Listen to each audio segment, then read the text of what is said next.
नमस्कार, मैं दीपक पाराशर फिर एक बार आपके सामने एक नया टॉपिक लेकर।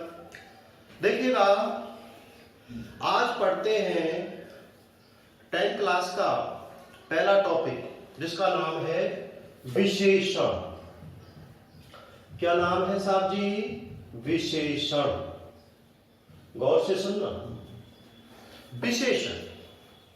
अब मैंने पहले बता दिया था आपको कि विशेषण किसका भेद है? किसका भेद है? शब्द का। किसका? शब्द का। किसके आधार पर? प्रयोग के आधार पर। मैंने बताया ना, प्रयोग के आधार पर शब्द के कितने भेद थे? दो में कौन कौन से? विकारी और अविकारी। विकारी कौन कौन से? संज्ञा, सर्वनाम, विशेषण और क्रिया। और ये है हमारा विशेषण, यानी ये विकारी। कौन सा है? ये विकारी शब्द है। अब सबसे पहली बात तो इसका अर्थ क्या है भाई? इसका शाब्दिक अर्थ क्या है? इसका शाब्दिक अर्थ, विशेषण का शाब्दिक अर्थ है विशेषता उत्पन्न करने वाला। क्या आएगा? विशेषता उत्पन्न करने वाला, या विशेषक भी बोल सकते हैं। विशेषण क्या बोल सकते हैं? विशेषण। तो समझ में आया? विशेषण शब्द जो है वो विकारी शब्द है। विशेषण का शाब्दिक जो अर्थ होता है वो होता है विशेषता उत्पन्न करने वाला, या कह सकते हैं विशेषक। क्या कह सकते हैं? विशेषण। अब ये विशेषण में विशेषता, परिभाषा बताता हूं। विशेषण में विशेषता किसकी बताई जाएगी? परिभाषा में क्या आएगा? देखिएगा कि संज्ञा या सर्वनाम, संज्ञा या सर्वनाम की, ध्यान रख लेना, संज्ञा या सर्वनाम की विशेषता, विशेषता बताने वाले शब्द। गौर से सुन लेना, संज्ञा या सर्वनाम की विशेषता बताने वाले शब्द क्या कहलाते हैं? विशेषण। क्या कहलाते हैं? विशेषण। अब आप इसको यह भी कह सकते हैं संज्ञा सर्वनाम के गुण, रूप, रंग, आकार, दिशा, स्थान, समय आदि की विशेषता जो बताते हैं वो कहलाते हैं विशेषण। तो इतने में नहीं जाना आपको। अब आगे चलते हैं साहब जी।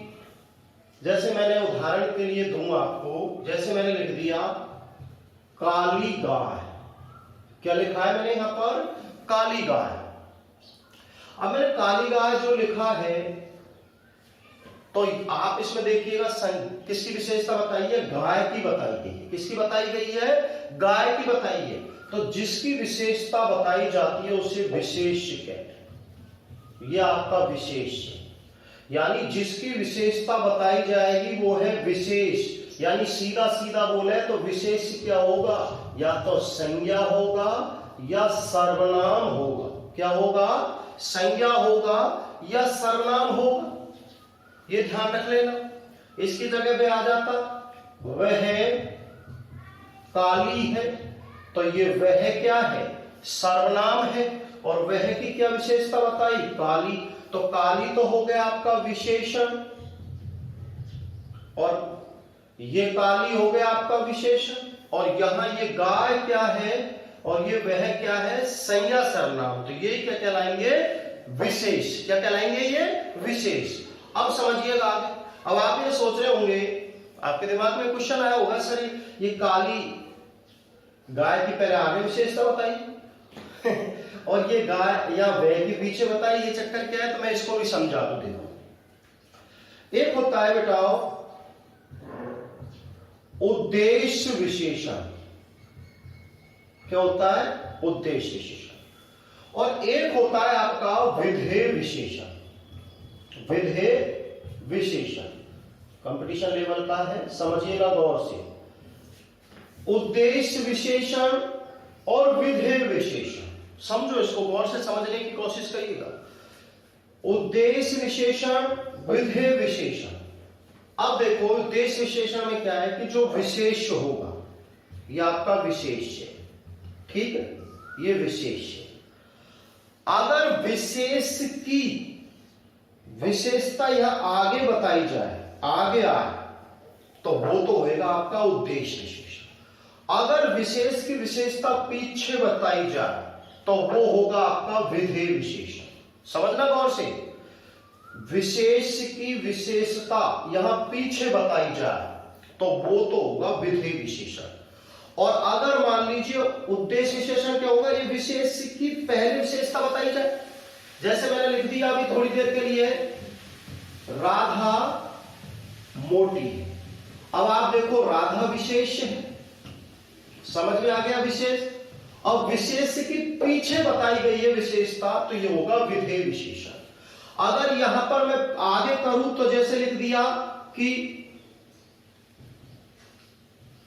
काली गाय, तो गाय की विशेषता कहां, ये विशेष है और ये बताई गई आगे, तो ये हो गया उद्देश्य विशेषण। क्या हो गया, उद्देश्य विशेषण। उद्देश्य विशेषण को दूसरा भी कह सकते हैं विशेष विशेषण, ध्यान रख लेना।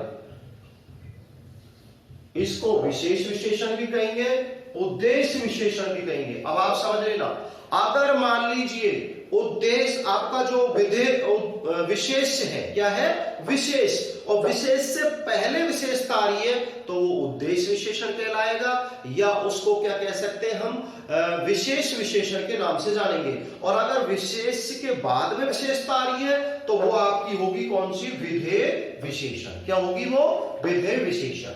अब चलते हैं हम आगे कि भाई विशेषण जो है उसके कितने भेद भाई समझने आना चाहिए ना भाई। विशेषण के कितने भेद, विशेषण के भेद कितने हो सकते हैं। विशेषण में विशेषता आती है। अब ये ध्यान रखना, विशेषता आप ये मत सोचना कि नेगेटिव पॉजिटिव ही आएगी, गुण ही गुण आएंगे। नहीं नहीं नहीं, इसमें नेगेटिव भी आ सकती है, तो यहां मैं प्लस का चिन्ह भी लगा दूं और माइनस का चिन्ह भी लगा दूं, यानी पॉजिटिव नकारात्मक भी आ सकती है और सकारात्मक भी आ सकती है। ऐसे भी आ सकती है, राधा सुंदर है सकारात्मक, राधा बंदर है, तो आप ध्यान रखना इस चीज का। अब देखिएगा विशेषण के भेद। अब देखो विशेषण के भेद, विशेषण के कितने भेद होंगे, कॉमन सेंस वाली बात है, गौर से देखो। 1 2 3 4, जब 4 मूर्त वर्णों से बना है तो 1 2 3 4, जब 4 से बना है तो 4 भेद होंगे, ये ध्यान रखने वाली बात है। और 4 भेद कौन कौन से, सुनिए। एक लड़की थी राधा, क्या नाम था, राधा। तो एक दिन मैं क्लास में बैठा था, मैंने उससे कहा राधा तुम सुंदर हो। राधा कहने लगी सर थैंक यू। फिर मैंने अगली बार कहा, मैंने कहा राधा तू सुंदर है। फिर उसने कहा थैंक यू सर। फिर मैंने तीसरी बार कहा राधा तू सुंदर है, तो वो कंफ्यूज हो गई। उसने सोची कि मैं सुंदर हूं या बंदर हूं, लगा। फिर मैंने चौथी बार कहा राधा तो सुंदर है। फिर वो गुस्से में हो गई, सर दिमाग खराब मत करो मेरा, मैं रहने दो, सब सुंदर सुंदर सुंदर। तो मतलब हो गई ना गुस्सा। तो यहां ध्यान रखना है, अगर किसी की ज्यादा विशेषता बताते हैं तो वो गुस्सा पर आ जाता है। किस पे आ जाता है, वो गुस्सा पे, ध्यान रख लेना। अगर आपने किसी की ज्यादा विशेषता बताई तो सीधा सीधा वो किस पे आ जाता है, गुस्सा पे। और यहां गैस से बनता है गुणवाचक। कौन सा बनता है, गुणवाचक विशेषण। ये से जो बनता है इससे बनेगा बेटाओ संख्यावाचक। क्या बनेगा, संख्यावाचक विशेषण। और दूसरा ये है सा, इससे बनेगा तुम्हारा सार्वनामिक। क्या बनेगा, सार्वनामिक विशेषण। और पैर से बनेगा तुम्हारा चौथा जो बनेगा परिमाणवाचक विशेषण। क्या बना, परिमाणवाचक विशेषण। क्या बना, परिमाणवाचक विशेषण। ध्यान रखना। अब तो विशेषण कितने भेद है, 4 भेद है। कौन कौन से, गुणवाचक, संख्यावाचक, सार्वनामिक, परिमाणवाचक। यानी मैंने एक ट्रिक बताई थी कि ज्यादा किसी की विशेषता बताते हैं किससे आ जाता है, गुस्सा पे। ये ध्यान रखना है, इसको दिमाग में रखना है। और इसके जो भेद हैं उनको बताऊंगा अगले वीडियो।